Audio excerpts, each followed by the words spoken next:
Hey guys, this is Matt once again, and welcome back to another review. And this is the nice guy named David had sent this to me, and he wanted me to review two of these films on this set. Today will be, right now, will be Horror of Dracula, and then the next time will be Dracula AD 1972. The other two, Dracula has Risen from the Grave and Taste the Blood of Dracula. Maybe one day down the road. I believe there was another film in between these two. I believe there was Horror Dracula, and I believe there was one called Prince of Darkness, which I don't know if it's rights or something that they didn't put it on here. You would think they put, oh, here's part one, here's two, here's three. No, I don't think they did that. And it's on these Warner Brothers where it's a flipper disc, which I hate flipper disc DVDs. But this worked out fine. But usually, I think that's lazy for companies to have done back in the day. It's like, just have a separate disc for a film. But Horror Dracula, I'm not the most familiar with Hammer horror films. I've a great guide to watch for Hammer horror films and any reviews actually is my good friend Michael Keane. I know two Mikes, well more than that, but there's Mike OCP and then there's Michael Keane. And Michael Keane at MLKK MLK I always MLK KAEF Enterprises. I believe that's how you spell it. Great guy, good friend, and he did great job on reviews for these films. If you want to see a great review of these Hammer horror films, watch his channel, watch his reviews, because he puts a lot of input. This comes from a guy that's not the most familiar with Hammer horror films. I've seen a documentary. I know that there was a Frankenstein one before this one. This came out in 1958. And there was ones on the Wolfman. I don't think it had Peter Cushing and Christopher Lee in it, but there was a Wolfman, werewolf one. There was a mummy one, which I think had Peter Cushing and Christopher Lee in it. I believe Horror of Dracula, which I think it was called Dracula over there. Then it got nicknamed Horror of Dracula because they didn't want to confuse it with the Bela Lugosi movie. I believe this was the first vampire film that Hammer Films had done. At least the first one with Christopher Lee as Count Dracula and Peter Cushing as Van Helsing. I will say, even not being familiar with it, Horror of Dracula I really liked. Really enjoyed.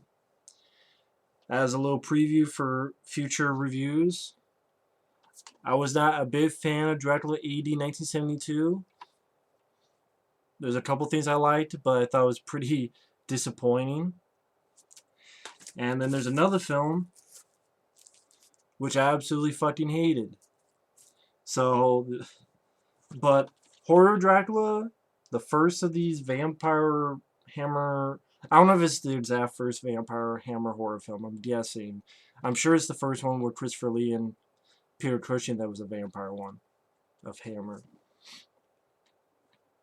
Of the ones I've seen so far, it's the best one. Horror Dracula. The reason I like this, I thought it was a very straightforward movie that ran at a good pace.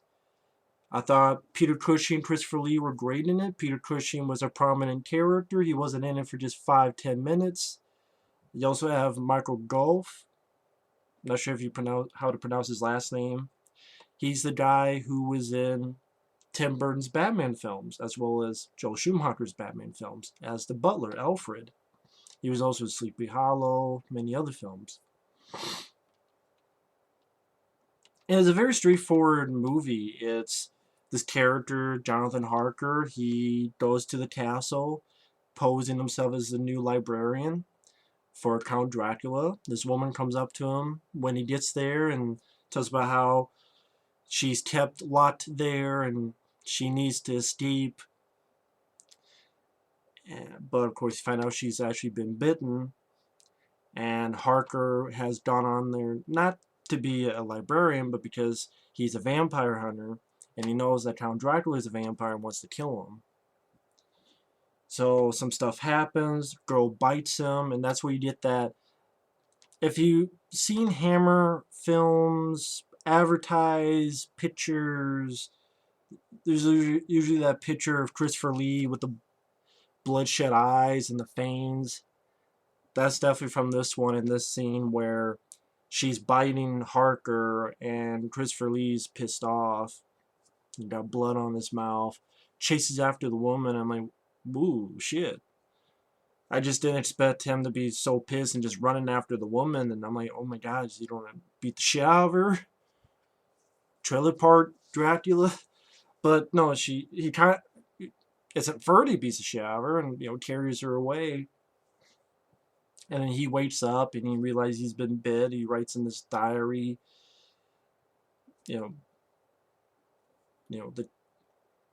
if you see me, kill me, all that sort of stuff, what happened. And he wants to get rid of Dracula before the changes take full effect.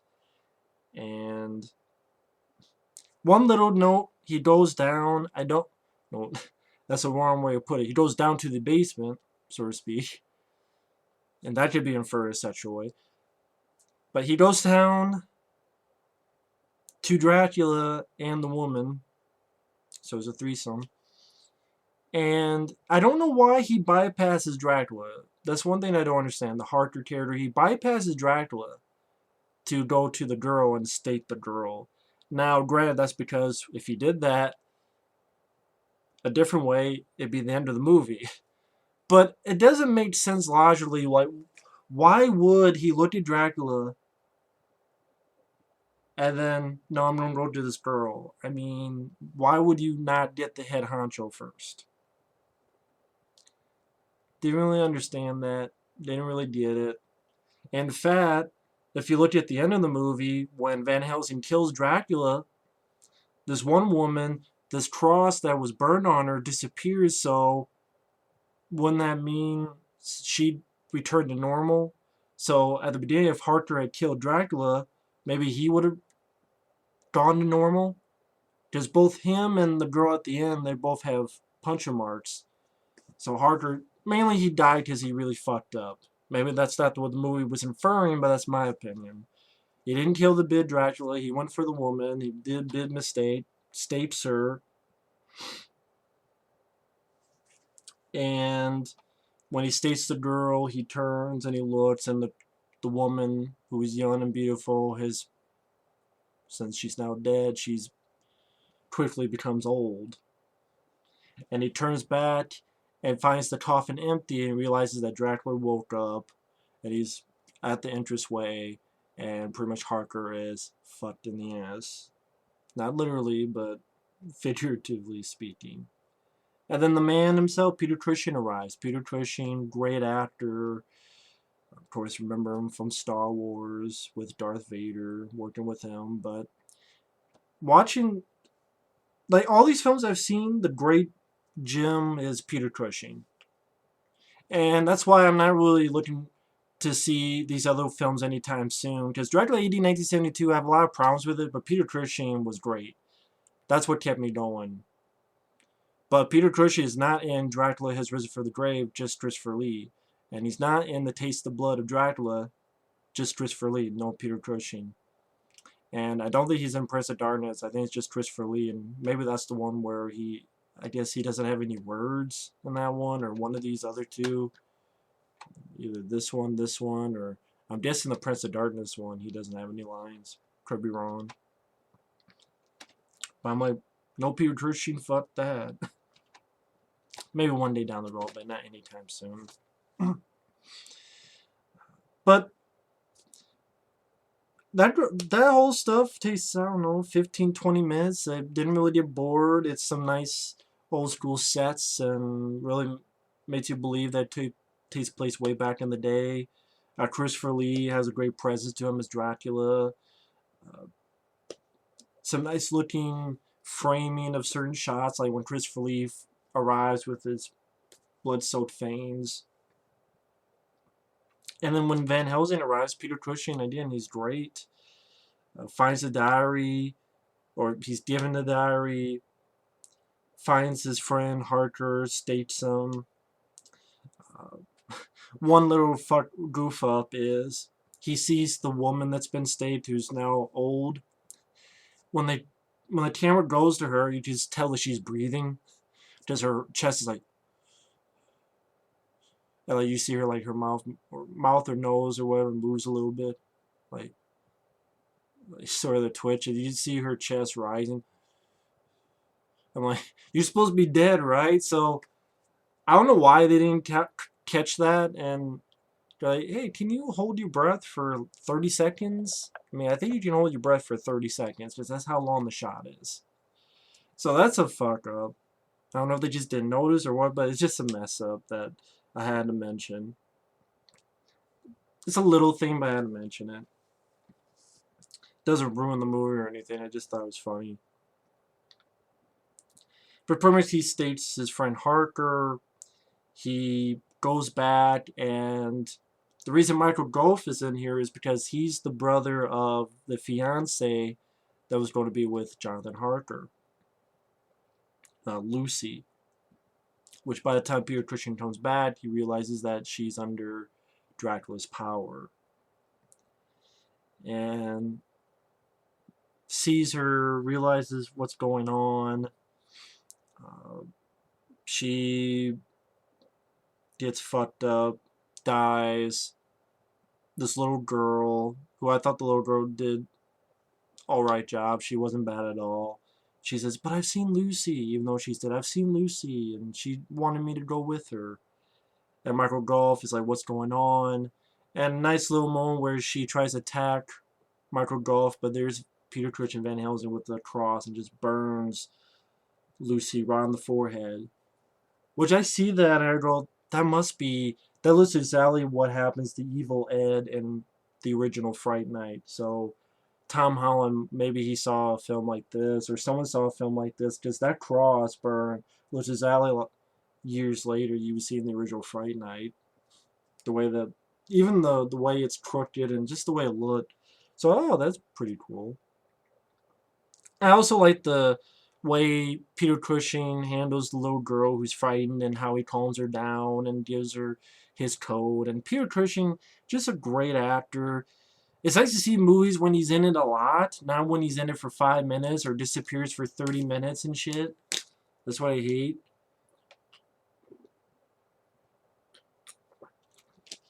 If you have Peter Cushing, use Peter Cushing. And that's what I like about this film, is when he gets into the film, he's in the film for the whole film. Of the first 15-20 minutes, he's in it from then on to the get-go to the end. It's like, don't just have him, I'm in it 5 minutes and I disappear for 20 minutes or 30 minutes. And then finds Lucy, states Lucy. Nice job doing the stating, get some blood in there. Nicely done. And pretty much him and Michael Gough are trying to figure out where Dracula is, dealing with customs. Michael Gough's woman is getting now under the power of Dracula. And just getting pretty consistent pace, never got bored. It's only 81 minutes long. And I like the bit where Peter Cushing realizes something weird's going on. Finds that Dracula's coffin has been moved into Michael Gough's place. Turns around and there's Christopher Lee, and shows that Peter Cushing's smart. He actually gets a cross and puts it in Dracula's coffin just in case he decides to hightail it back in there. And pretty much chases Dracula. They have a little struggle and a fight. Peter Cushing again using his brain does a fake out where Dracula's strangling him, and Peter Cushing pretends like he's dead or fainted or whatever. And when Dracula gets close, he opens his eyes and it's like, fuck you, with the fake out. and pulls the drapes, which burns him. Gets across with these candlesticks and leans him back so that he gets more and more into the light, and Dracula crumbles to dust, and Peter Cushing fucked him up. And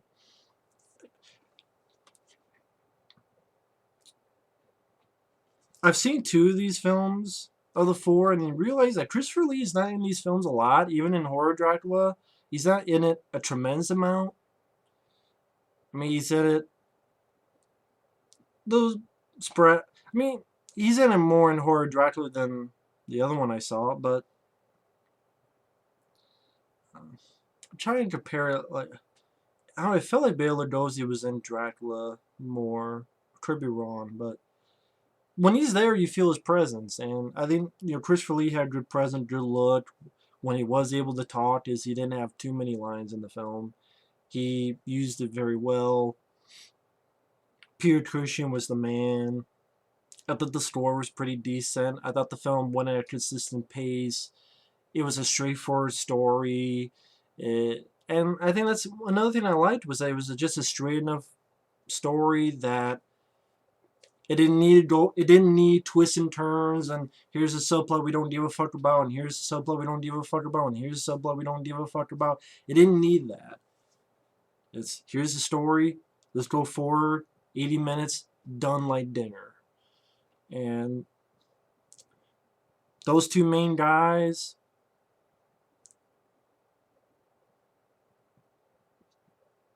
it was really nice to see. It was really nice, and I have a feeling if I watched these other 2, it wouldn't really be that opinion, especially since Peter Cushing isn't in these 2 movies I'm looking at right now.